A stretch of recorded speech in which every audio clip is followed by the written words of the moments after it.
Welcome to Enemies, From War to Wisdom. Why do we need enemies?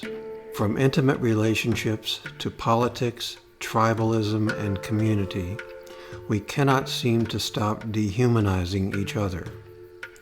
In this podcast, Polly Young-Eisendrath and Robert Caper analyze human hostilities from the most mundane to the most sophisticated as they apply psychology, art, psychoanalysis, and spirituality to conversations about belonging and otherness in our relationships and ideologies.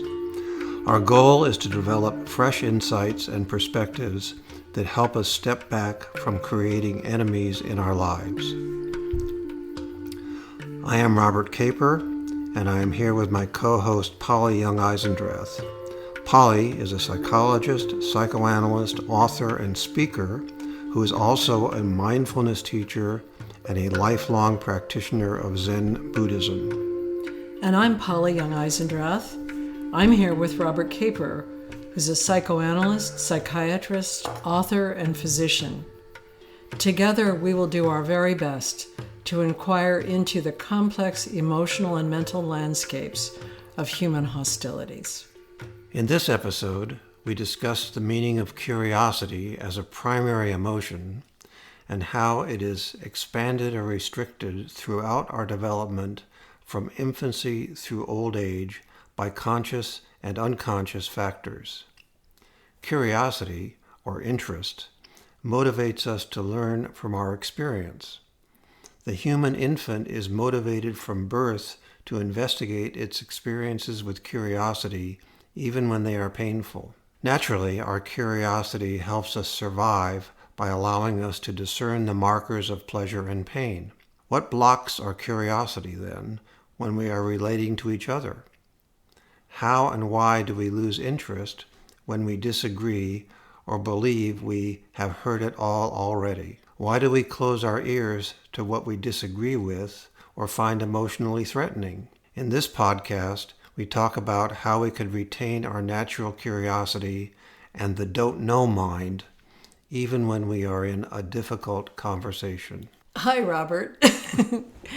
Hi, Polly. You're new to being on this podcast. You've been on as a guest, but you're certainly new to being co-host.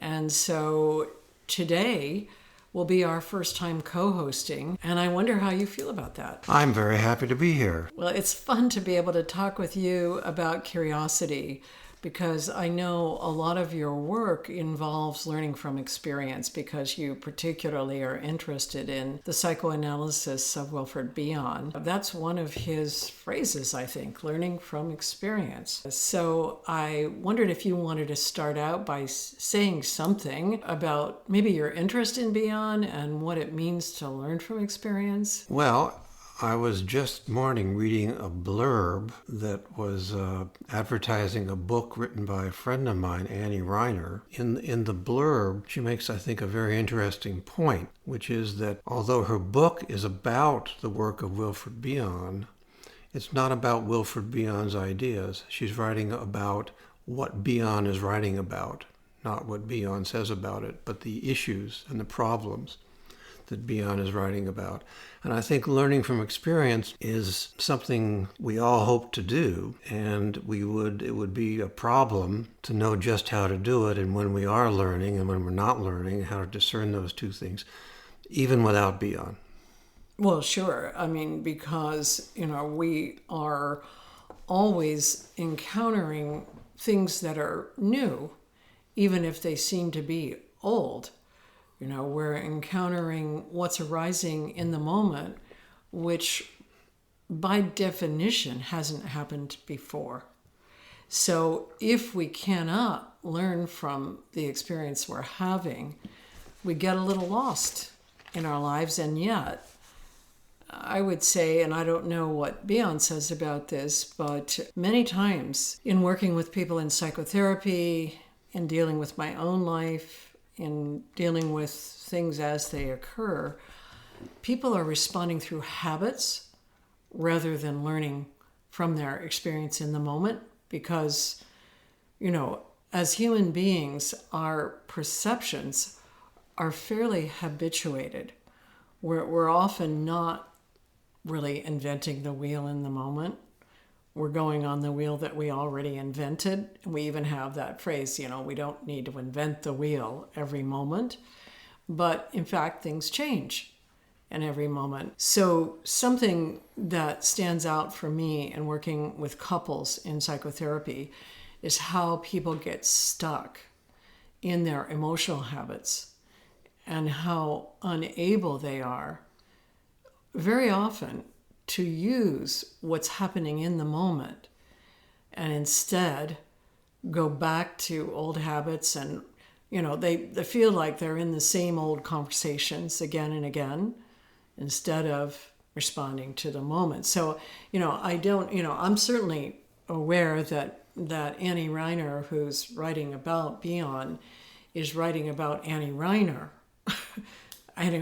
experience of what Beyond is saying, not really what Beyond is saying, unless she's doing an encyclopedia entry for him. I wonder, my guess is that Annie Reiner's able to do that in writing, but if she were in a conversation with an adult child of hers or partner, she might return to her habits rather than to something new in her experience. So I wonder if I don't know if Beyond writes about emotional habits. Certainly there's a lot about it in Buddhism, but I don't know if that's something that he writes about or if he just assumes that people have these habits of responding to things. Well, one of the things that interests me is how we manage to not learn from experience. Mm-hmm. I think that what I said in the little introduction to this episode about curiosity being something we're born with is true, but I think it's only half of the truth. I think we're also born, or we could consider the possibility, I guess, as a model, that we're born with the opposite of curiosity. We're born with an innate capacity to not learn from experience and to avoid what's new and to avoid having to learn.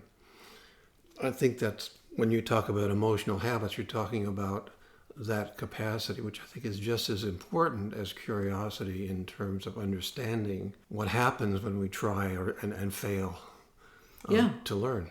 So I called it emotional habit. I could call it defense mechanisms. I could call it adaptive mechanisms in the human mind. But, the human mind is adapting to environments even in the womb.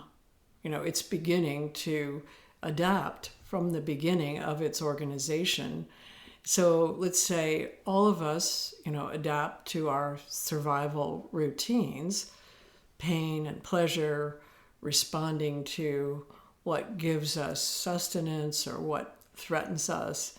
I wonder if you would agree that the tendency to not learn from experience, as you say, it's just as important as the tendency to learn, is based somehow in survival, sort of adapting to what sustained you 3 minutes ago or 10 days ago or 2 years ago might be in your favor of surviving, that you habituate to something like your survival. I don't know if you would see that as the contrast to curiosity or learning from experience. I don't know. I have trouble casting not seeing what's in front of you, not learning and seeing it for what it actually is, as opposed to something else that used to be true and may or may not be true now. I have trouble casting that as an adaptive mechanism because I can't see the practical value of it. Well, this brings up a subject that I wanted to talk about, strangely enough, which is the work of Donald Hoffman, this cognitive scientist and a psychologist, not a psychoanalyst, who's done this work on what he calls survival fitness versus truth. And he has a very robust hypothesis that he's tested out over time using evolutionary game theory, that what he calls survival fitness beats the truth in any game in which you're dealing with the truth versus survival. And what he means is that the resources that you need to survive become more important to you than your experience of the truth as you move on in surviving what he calls the evolutionary game, or the game of evolution. Could you tell us what that game is? The game is a little bit like, who gets the most toys wins. I mean, it can't be boiled down that simply, but it's the idea that you need certain resources in order to survive. And in evolutionary game theory, they're trying to map the ideas of evolutionary survival into a computer program so they don't have to study eons of time, but they can look at the mathematical principles in the program. And so I'm going to shift gears a little bit and talk about these chess-playing computers, which play to survive the game, to beat the opponent, right? So the goal there is to beat your opponent. And we know now that the computer is so much better than humans on winning the game of chess that it's not even worth humans playing computer programs anymore.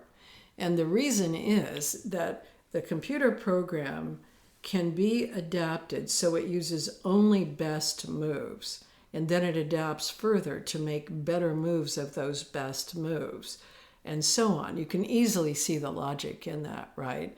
Because it's playing to win. It's playing to defeat. It's playing to survive. Now, if you get a program that's really well adapted to survive, and then you have that program play a really good human chess player, sometimes that human chess player can defeat the program immediately because the human uses intuition. The human actually responds to something in a surprising way, and the program has never seen that before. So this very adapted program to winning gets defeated quickly by a human who uses intuition in a way that that program has never seen before.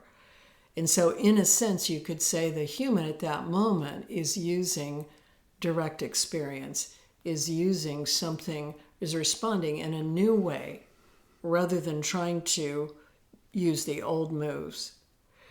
But taking this back to the idea that survival fitness will defeat truth, the point that Don Hoffman and his research team makes is that if you're focused simply on surviving, you forget what the game is about. You don't pay attention to the game any longer. And I think it's a good metaphor anyway for, a situation in which you feel threatened, like an emotional situation.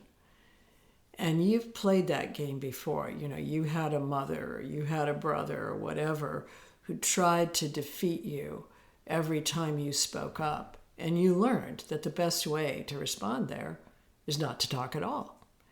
And so now you're going to apply that in a new conversation, but you may not learn much from the conversation because you apply your old survival mechanism. That's what I mean by adaptive or survival mechanism.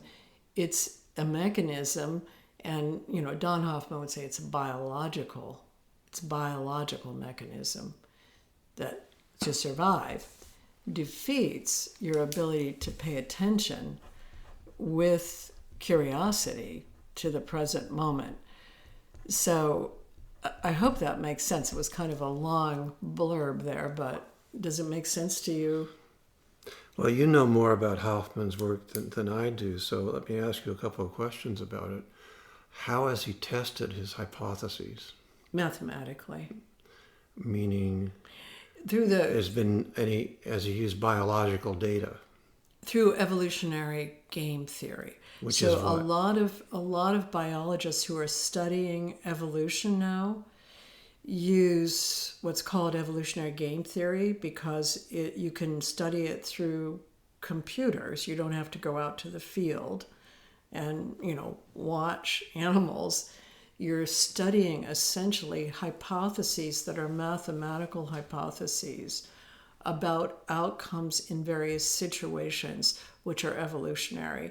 So I can't say I'm in any situation just to talk about that in depth, but it began with Gregory Bateson's work. So evolutionary game theory, the study of evolution in regard to how it interacts with adaptation, kind of came online with cybernetics, and cybernetics as a theory kind of came online with the early cyberneticists, including most prominently Gregory Bateson, and that a lot of that got translated into family systems, family therapy, and so on in the 80s. And it's continued evolutionary game theory more as an area of investigation for evolutionary biologists, and the investigation is mathematical. So it's basically hypotheses that are tested out mathematically, and then you look at the outcomes of the algorithms. And so his hypotheses, and he's got all this online in a paper that is called something like Fact and Fitness, something about the evolutionary game theory and how fitness always beats truth. So it's a mathematical procedure. It's not experimental in that they don't set up controlled experiments. But are you saying that the testing is done by running a computer program? That's right. Mm-hmm. So the theory is tested against findings. A computer program, but not. But then the whole thing hinges on whether the computer program itself is a good model for the real biological world. Has anyone tested that? Oh yeah. I mean, this is an established approach for studying evolutionary theory. And it comes through cybernetics and through, the early work of the early cyberneticists. And the only ones that I know are Umberto Maturana, Francesca Varela, and Gregory Bateson. Those are the people whose work I've read. Evan Thompson, I think, is another one at the University of Toronto. So this approach to understanding the issues about truth and survival is one that is embraced by evolutionary biologists. But again, from my point of view, you can see it in everyday life. If you think about people in the way they adapt to their emotional lives, and if they're open to learning something new, or if they're closed because they feel threatened, and how often are they really open to learning something new versus closed off. An open system, a closed system, you remember that from cybernetics, right? Life is an open system, it's not a closed system. Not my strong point. Okay. I mean, most of this can be used metaphorically also. I mean, you could see, if you think about But life. I'd like to go back to the real world connection where we said, you talked about somebody adapting a certain survival strategy. Right. And learning how to do that and so on. And then later on, in a different situation where that strategy is not appropriate, they use it anyway.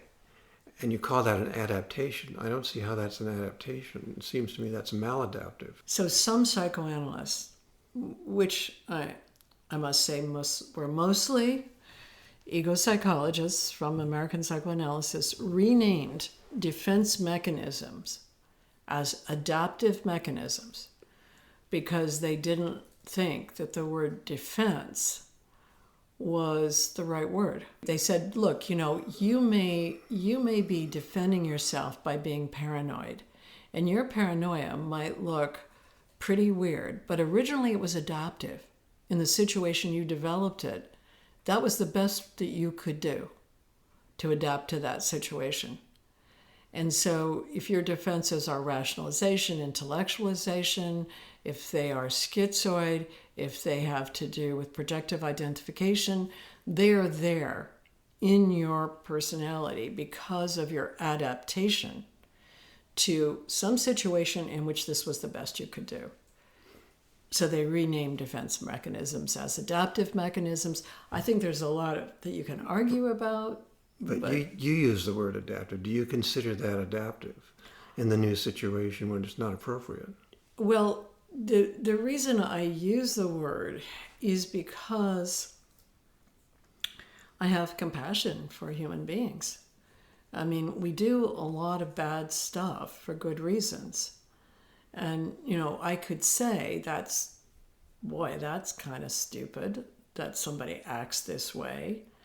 Or I could even say, somebody comes into my office and the things they say to their partner, those things seem, I don't know, harsh or, kind of unimaginable sometimes.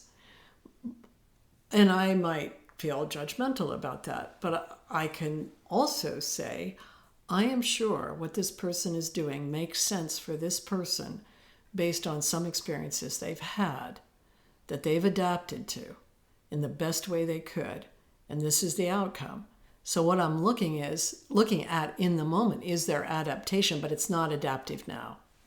So it's non-adaptive in the present, but it was adaptive in the past.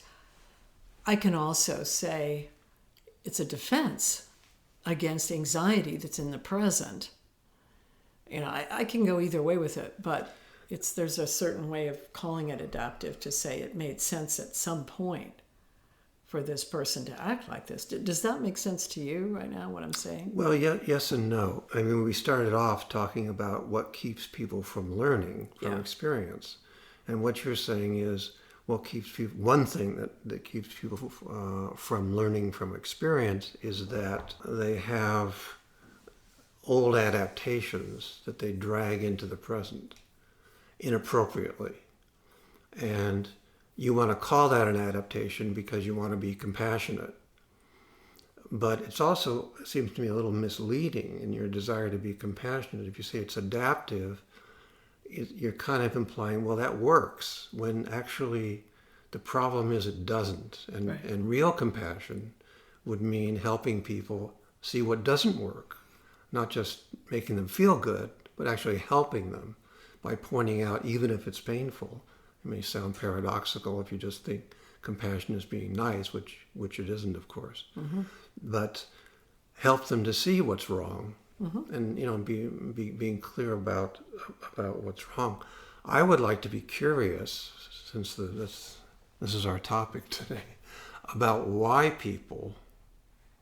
some people and not others, sort of drag these old, inappropriate responses, let's call them, mm-hmm. into a situation where they don't belong. I mean, nothing's making them do.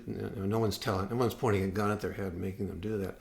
They are, for some reason, doing that. But not everybody does that. Some people have bad experiences. They get into a new situation and they recognize that it's new. They learn this is a new situation. What keeps people? I'm curious about what keeps some other people from being able to learn that this is a new situation and that the response is not correct, and it's not adaptive in the evolutionary sense. It doesn't help their lives. It doesn't help them. It doesn't help their survival. So I think that's a question. It's a great question. I really do want to talk about that because I think that's key to what we're doing. But I want to say that I disagree with you about it being some people. I think all people do this. And I think we all do it for the same reason, which is that we're born into a situation that is not under our control. And that is, we're coming into a family that already exists. There's already a drama going on. It's like we're coming on stage during a play that we didn't write. And we come in and we try to adapt to our part in the play. And we already usually come in with a name, with some sort of sense of, the older ones think they know who we are already. And so we're all falling short of being able to really respond. I'm sorry, let me interrupt you here because I apologize. I phrased something awkwardly, and you're talking about the phrasing. What I should have said was, it is not universally the case that people take the old structure, the old responses, and apply them inappropriately to the new situation. I said some people, like there are some people who always do it one way and some always do it the other way. That was not what I meant to say. What I meant to say, it is not universally the case that people will respond inappropriately to a new situation. And my curiosity is, in those cases where it does happen, those cases where it doesn't happen, what's the difference? Okay, so I'm going to say, I assume you're asking under what circumstances do people respond with their natural curiosity versus circumstances in which they are inhibited by these habits. Yeah. So in what circumstances can we be open with curiosity versus not open? Right. In my own way of talking about it, I would say when we are physically or emotionally threatened, when we feel threatened, we are going to close off our natural curiosity. And I think that is survival instinct. I think that's the limbic system. I think that's the fight, flight, freeze system. I think it happens pretty automatically. We are like animals in that way. We're biologically driven by threat. But different from animals, humans feel threatened by things that aren't dangerous because of our anxieties. We can feel threatened by the way somebody moves their head when they're not intending to threaten us. But a dog wouldn't feel that because the dog is going to be responding more to danger, but maybe to a dog that made it that created danger for it before, maybe not to this present dog.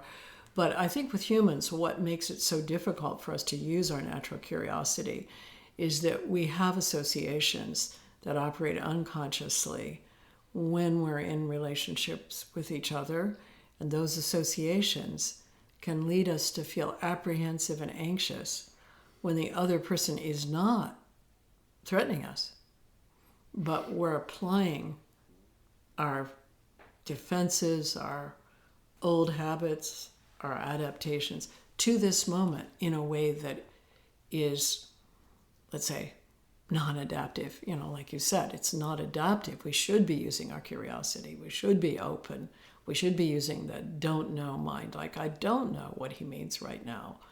But instead, I'm assuming I know, and I'm reacting to what I assume. I wouldn't say that people should be using their curiosity because I think some people can and some people can't in a given situation. People who can't, there's a reason why, and I think you're touching on that reason, is that they feel in danger. But then that just raises another question. Why do they feel that they're in danger when in fact they're not? There's another point that maybe we could take up later. I don't want to overload this, but it is also true that people fail to feel in danger when they really are in danger. We've seen that in psychoanalysis, certainly. So that's another issue, another point of curiosity. Why do people not feel in danger when in fact they are? Why do they feel in danger when in fact they're not? I don't think this question can be answered. I certainly don't think we're going to answer it today. But it is a kind of open question, because you can always say, well, it's because they feel in danger, but then that's, well, why do they feel in danger? It's not an external danger. Whatever the danger is internal to themselves.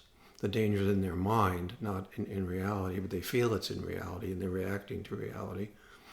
So why are they doing that? And, there's no end to the chain of questions you can ask, but that's what curiosity is, it seems to me. Well, again, you're right. We're not going to answer all this today, but I think to return to the issue of curiosity, so I'm going to say what I understand curiosity to be, And I think that this is built in as a primary emotion in an infant, probably even in utero, allowing the infant to learn from experience. And that I would say that curiosity is something like, I could use the word interest. It's engaged in the experience of the moment. It's engaged with what you might call reality or truth, things that are arising now, that are not distorted by these old habits of seeing or protecting oneself, nor are they blocked. So this ability to stay in touch with the moment as it's arising, with reality. Reality, in the way that I think about reality, has these characteristics of being impermanent and never perfectible. It's not, you can't perfectly predict it. And that it's arising from conditions and consequences that you can never know completely. So reality is always kind of mysterious. It's arising, it's changing, it's not predictable. And in order to be in contact with it, your perceptions have to be fairly clear.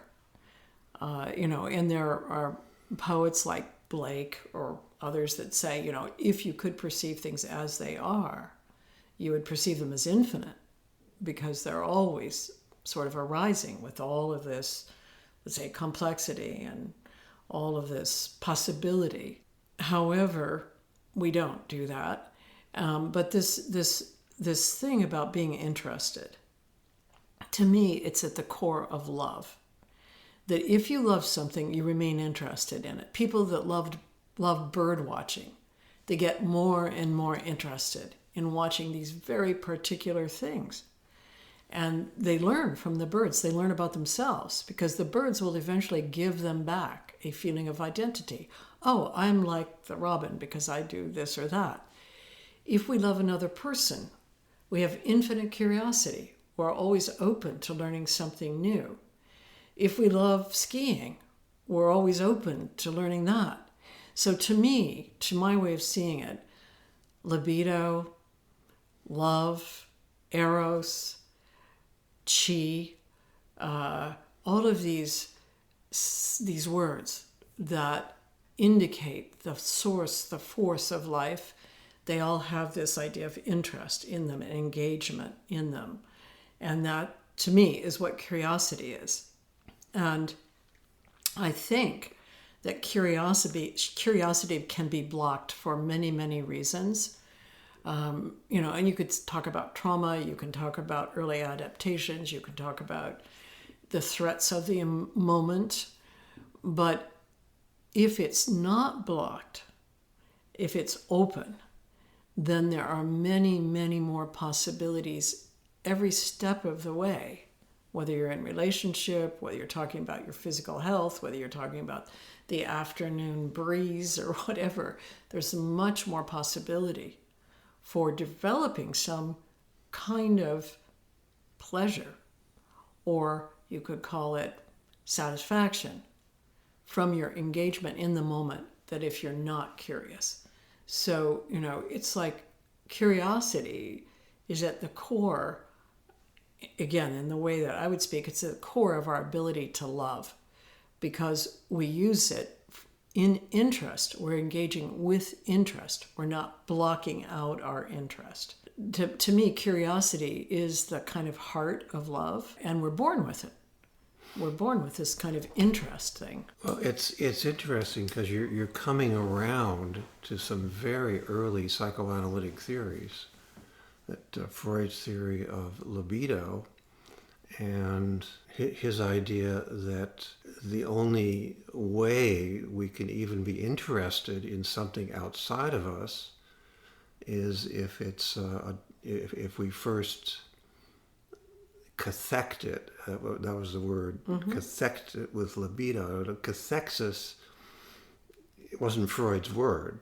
It was a word. It was a made-up word that Freud's English translator James Strachey coined to translate Freud's word, which was besetzt in German, which means something like stuffed or filled or possessed by. And so only when you can beset something with your libido, do you even know it's there? Right. It doesn't even exist. You don't even perceive it unless it's a representative of what Freud would call an instinct. Right. Later psychoanalysts, more sophisticated formulations called the internal world. So we're interested in the external world and other people because they represent our own minds. They represent pieces of our own minds, and we explore and learn about ourselves through cathecting, if you will. I don't like that word. Other people with our instinctual drives, with our internal objects, as they're now called. I like all that early Freud. I Yeah. like it better than I like a whole lot of other things in psychoanalysis. But the idea of having this, I don't like the word cathexis either because it sounds so chemical or something. But it's like having this connection that happens between you and what's arising around you. It's like it's feeling possessed. You're taken with it. And I think it relates a lot to falling in love. And I think it also relates a lot to remaining in love with somebody that is, let's say, causing you pain. At least you experience them as causing you pain. So, one reason why we insist on remaining curious when we talk about real dialogue as being part of dialogue therapy, or when we talk about real dialogue as coming to a way of overcoming polarization or habituated enemy making, is because if you can remain curious, if you can keep that cathexis of interest, then you really can't close your heart. You really can't close off and just turn the other person into an object that you could hurt or harm or kill or get rid of or move around like a piece of furniture. And so remaining curious is this third skill of real dialogue, because it is, if you can keep that attitude, then you won't dehumanize the other person. You will always experience them as a subject, the same as you experience yourself. That they are invested with this subjectivity. So in some ways, these ideas do go back to early Freud. I mean, where they might depart a little is that I think Freud always experienced human relationship as fairly tragic. He didn't think that it would be possible for humans to overcome these instincts in which they did want to kill each other, in which they have this limbic drive to remove themselves from something that's threatening. That relates to the point I brought up earlier about the capacity to not learn from experience. Mm-hmm. As we've seen, it's connected to anxiety, a feeling of danger, and so on. Not coming from the outside, not coming from the outside, because feeling danger when you're actually in danger, that's not inappropriate. That's right. But coming from the inside, and Freud's pessimism, if you want to call it that, or tragic sense, I guess, got worse, not better, over time, because a couple of decades after the early libido theory, he recognized that there's an innate destructive drive in people. And I think that answered some of his questions about what inhibits libido. There's an internal factor. Yes. It's not just society. Right. It's an internal factor that inhibits libido, and that it is a destructive of the life force. Yes. I mean, I agree with all of that. And so his tragic view actually got firmer and more elaborate over time. My interest in what keeps people from learning from experience can be viewed in that way. I'm a psychoanalyst, but I have a medical background. My training is as a physician, and so when I see somebody losing function that I think they should have normally, I get curious. I say, well, what is stopping that? This gets into a whole other can of worms, but I think the innate opposition to learning from experience is related in complex ways that we can't go into to this idea of an internal source of trouble, something that's innate, an internal anti-libidinal drive. I mean, that's one reason why I wanted to call the podcast Enemies rather than calling it something like Peace, because I think being and making enemies is fundamental to humans. Yeah. And until we recognize that, we can't overcome it. If we think we're naturally peaceful. And maybe even after we recognize that we can't overcome it. Well, I mean, it's a question. Because, as long as humans have been on Earth, they've been at war. I mean, now we know... Kind of makes you suspicious, yeah, doesn't it? It kind of does. I mean, now we know that, honestly, I only recently found out that the Homo sapiens were at war with the Neanderthals for over 100,000 years. You wouldn't think they could do war. They didn't really have many tools, but they could drive others into ravines and kill them that way. And Homo sapiens were always interested in killing and in eliminating others that were like them. So, the idea that we could stop doing this is a very far reach. But if we don't try it, then that's a very far reach too. I mean, then we're really defeated. That's true, and that's where the tragedy comes in. Yeah. Because if we didn't have that kind of aggression, we may not be here. Well, the Neanderthals might have won. Well, the Neanderthals might have been better than the Homo sapiens. I mean, it turns out they look more peaceful if you look at some things about them, but who knows? I mean, we don't know a thing about Neanderthals, I'm not saying they wouldn't have been better, but what I'm saying is the fact that we're here seems to be due to our murderousness in a strange way. Well, see, this is where we go back to Donald Hoffman, and maybe this is a good place to kind of end, but Donald Hoffman would say, survival fitness beats the truth. It always beats the truth. And so the truth might be curiosity, interest is a better way to live than survival fitness. But here we are. We survived. And so here we are. We're really a very destructive species as we are. But if we do retain a modicum of curiosity, we can learn how to do it otherwise, potentially.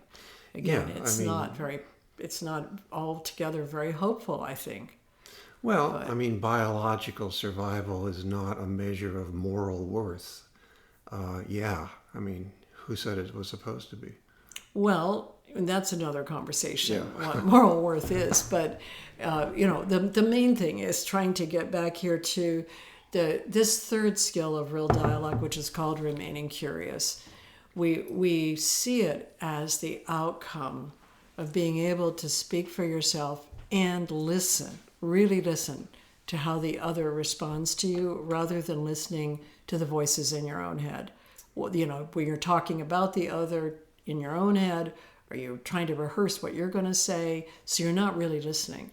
So, the way we look at real dialogue is you learn how to speak for yourself, which is to speak subjectively, lower the emotional threat level.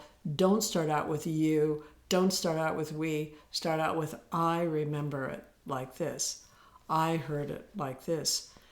I feel like this. How about you? And then listen. Oh, for you, it's like this. Did I get it? If you can do that cycle, and again, the if is a big one, but if you can do that cycle, it's something akin to the bird watching.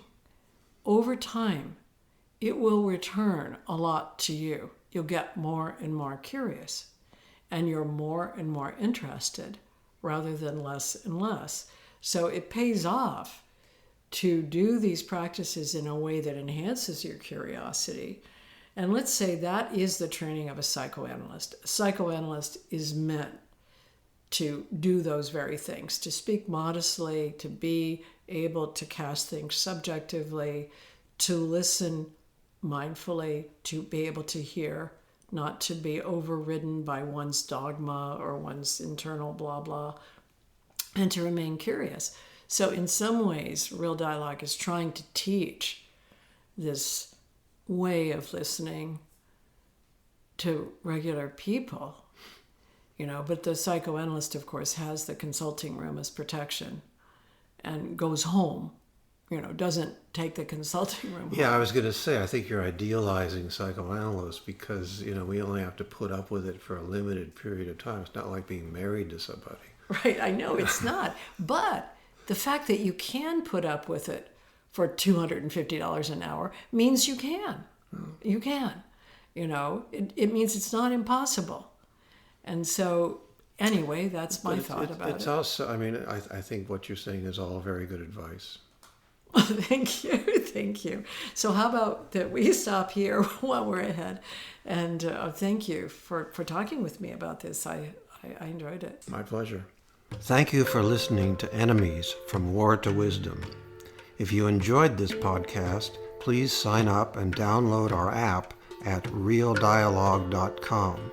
This program is available on all major podcast platforms.